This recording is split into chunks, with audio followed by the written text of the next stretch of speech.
is right there? That is a Catholic. Oh, that is the church right there. That's what church is I that? believe that's Lifeline. Isn't that Lifeline? Here, wait, come here, look. You can see right there is the flames. What is that flames right there?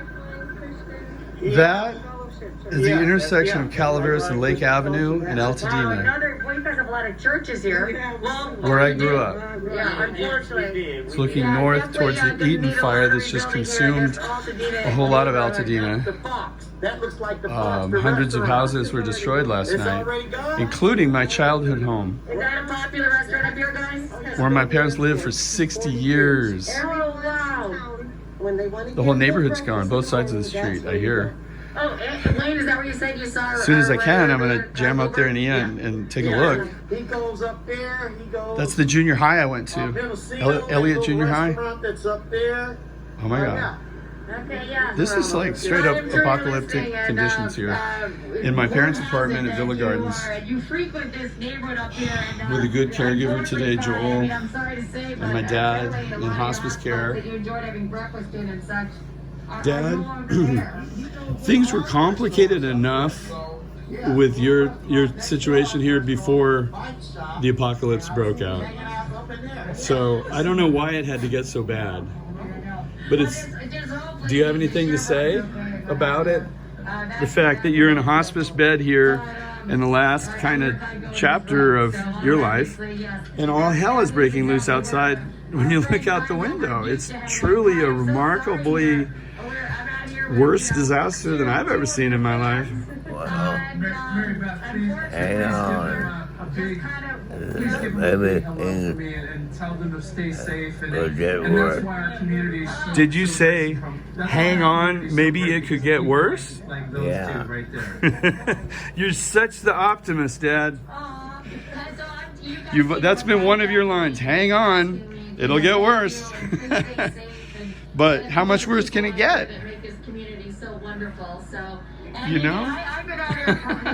How much worse can it get? Let's take a look. We're looking north here. We'll go out on my parents' balcony and see that it's still hazy AF, and you can't see the mountain range right there. But that news report about Elliott, we could probably see the Elliott Tower from here if we move over a little bit. It's just like about 1.5 miles up Lake Avenue. Damn. So that's Pasadena Fire Station 33 there. It's their training tower. Engine, medic, and battalion chief, I believe. But we got LA County down there now. I saw Forest Service last night. We're coming up on 24 hours into the incident, so we're going to start getting strike teams from other parts of the state here in Pasadena, Altadena. Oh my God. Oh my fucking God. You can't make this shit up. This is real. I've been working with Sean, the director here, and the other administrative staff to try to do the best I can to advise them and to understand the plan if we need to evacuate, which we're under warning of, should the winds kick up. The winds have laid down all day, and I was expecting them to come up this afternoon, but I guess they don't have the same patterns here we have up north of the strong winds in the afternoon. Didn't happen. Doesn't look like it's gonna happen tonight, but it is going to get up to 100 miles an hour up at the ridgetop at Mount Wilson, according to the weather report in the next day or two, like tomorrow. I didn't even know what day it is, but I understand that Friday and Saturday we're out of the woods, but for the rest of the week, there's gonna be some strong winds, and they were stronger last night than I've ever seen. My childhood home gone, my childhood neighborhood gone, the schools I went to, kindergarten through 9th grade gone. Wow, my dad almost gone. I don't know how long he's gonna stick around. I mean, I guess he wants to find out how it ends. We're starting to almost see the ridgetop up there. But, you know, I grew up here in the 70s when the smog was so bad that the mountains turned invisible just like this. And my dad is dying of, among other things, emphysema. And he never smoked a cigarette in his life, but he spent, what, 50, 60 years living in Los Angeles, breathing the smog back when it was bad. And that's what you get, emphysema, COPD, from breathing the air. Because seriously, it was like this back then. You couldn't see the mountains. You wouldn't know they were there if you didn't know they were there. You can barely make them out now, the ridgetop. But the fire has burned up Upper Eaton Canyon. It destroyed Lower Eaton Canyon, and it's behind this ridge that we could see if it wasn't so hazy. It's been laid down and smoldering today, but when the winds come up, if they come up, from here, it's gonna just fan it up towards the ridgetop, which is Mount Wilson, all the television and radio antennas, and the observatories, the solar and night observatories up there, historic observatories. And over here, my mom told me today that that building with the tile roof I'm pointing at now is the Carnegie Foundation administrative offices, I believe.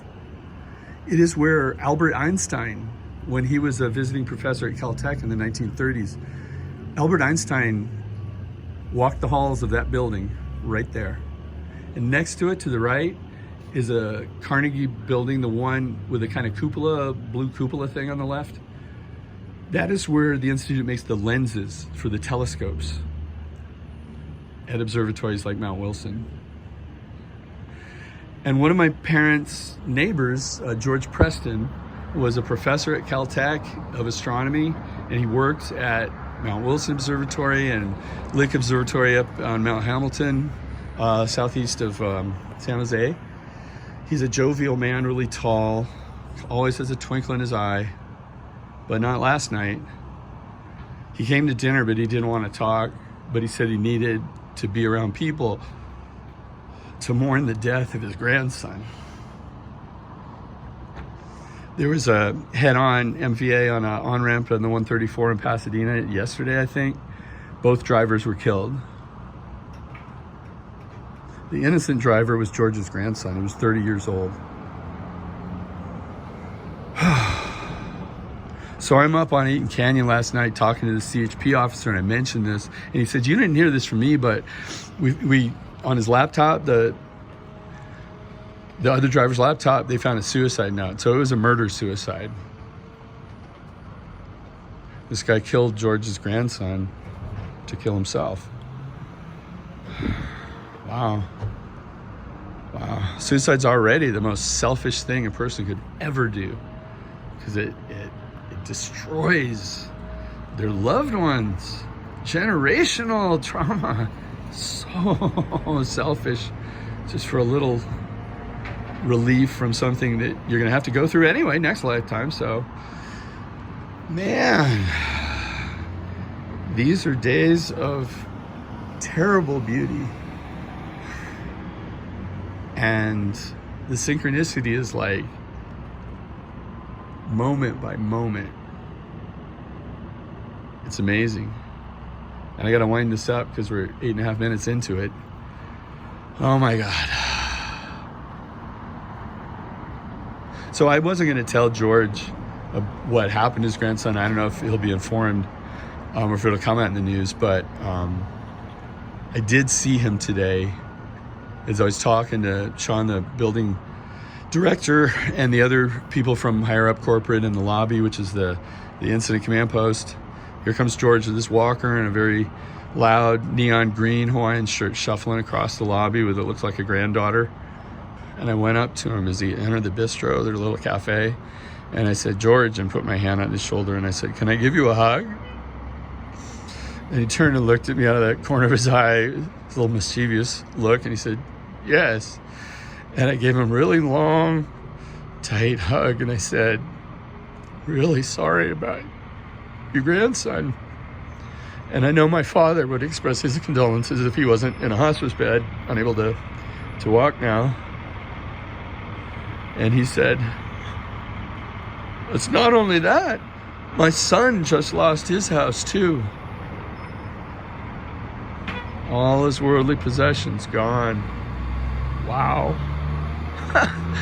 Yeah, wow. I mean, wow. I didn't get any sleep last night. I'm manic AF. I need to get an Ian and drive like a fucking bat out of hell up there, ignoring all traffic laws and regulations and speed limits.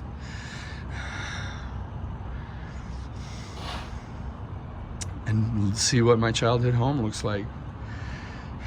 Because when my mom got home from the hospital in early August of 1967, she planted an acorn in the backyard.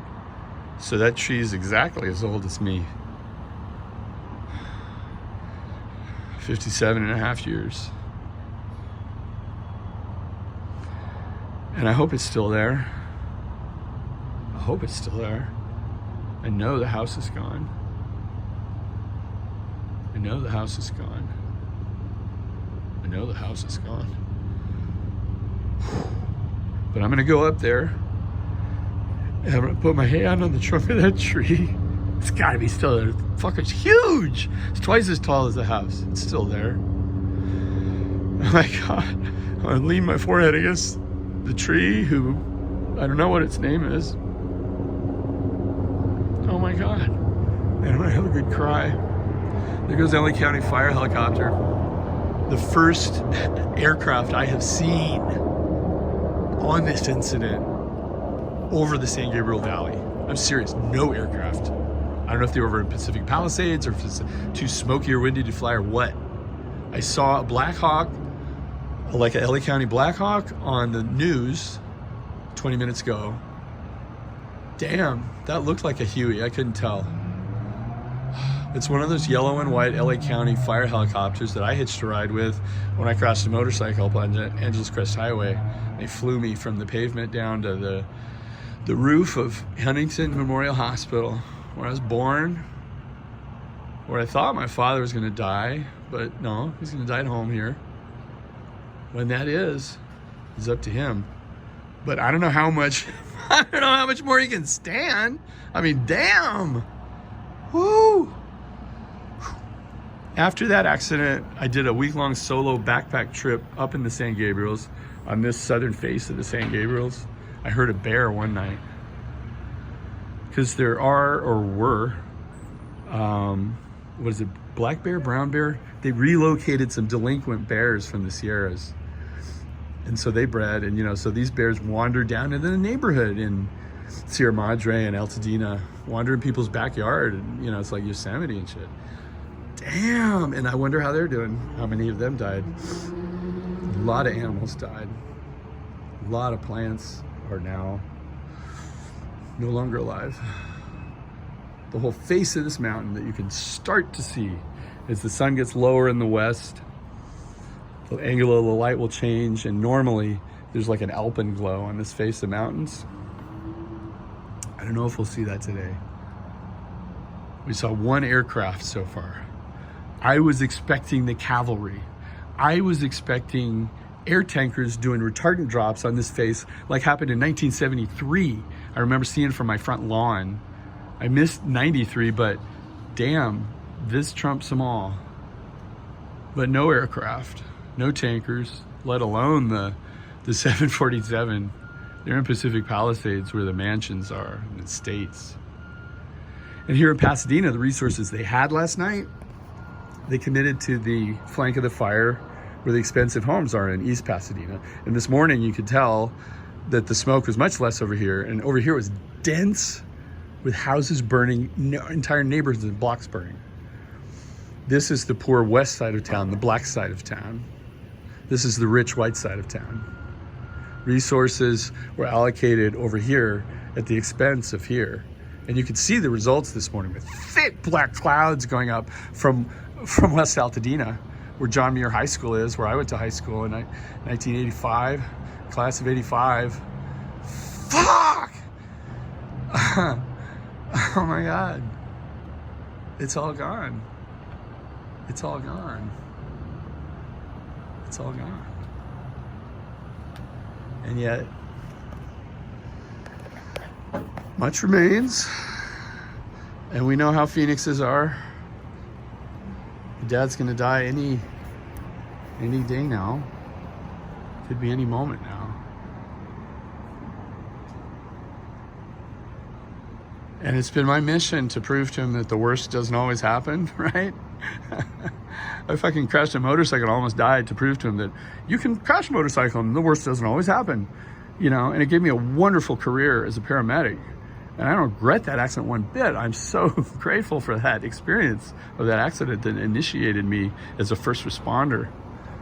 I'm so grateful for it. But this is next level shit. Wow. Yeah, I thought it was going to take a little longer for the shit to hit the proverbial fan in 2025. We haven't even inaugurated the Christo-fascists yet. Or the, what are they, clown fascists. The clown fascists. It's going to be pretty absurdly funny for the next, from here on out, pretty much. For my dad, at least. Damn! Whew! Oh my God. Oh my God. Oh my God.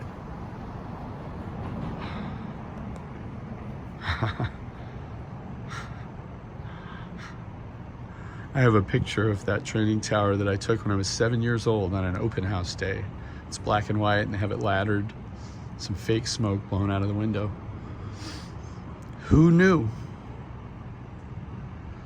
that however many fucking years later, here I am on my parents' balcony looking across to it with a rig like Johnny and Roy down there, Squad 51. I grew up 4 blocks from LA County Station 11, so there's Engine 11 and Squad 11, and it looked just like Engine 51 and Squad 51. We saw him filming it once on the Verdugo Freeway. Thought it was a real accident, and then wait, there's a lot of cameras.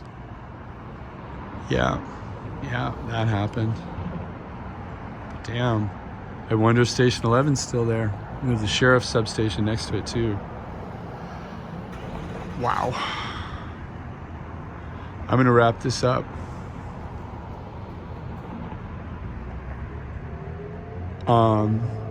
And I'll just say this. Obviously, this thing is global across the board. Everybody is going through their version of an initiation.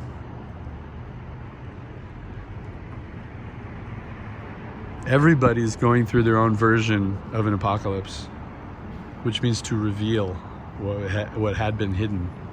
We see it all now. We see the healthcare system. I saw it from within. We see what happens when we ignore the Kogi prophecy. Yeah, it's starting.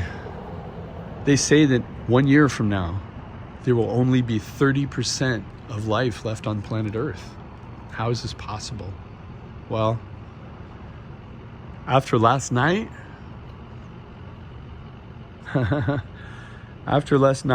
I have to acknowledge that it's not only possible, but it's happening. It has started. So please, if you take any of my words to heart, take these. Take care of each other. Have each other's backs. Because we'll all get through this. Not all of us will have a body. My dad won't. I don't know if I will. But fuck, take care of each other, because that's all we've got. It's each other. Because I am you. And you are me. And there's really only one of us here. We are one. Life is too short to believe in anything less. So be safe, my brothers and sisters. Not so safe you don't have any fun at all, but, you know, safe-ish. In Lakesh.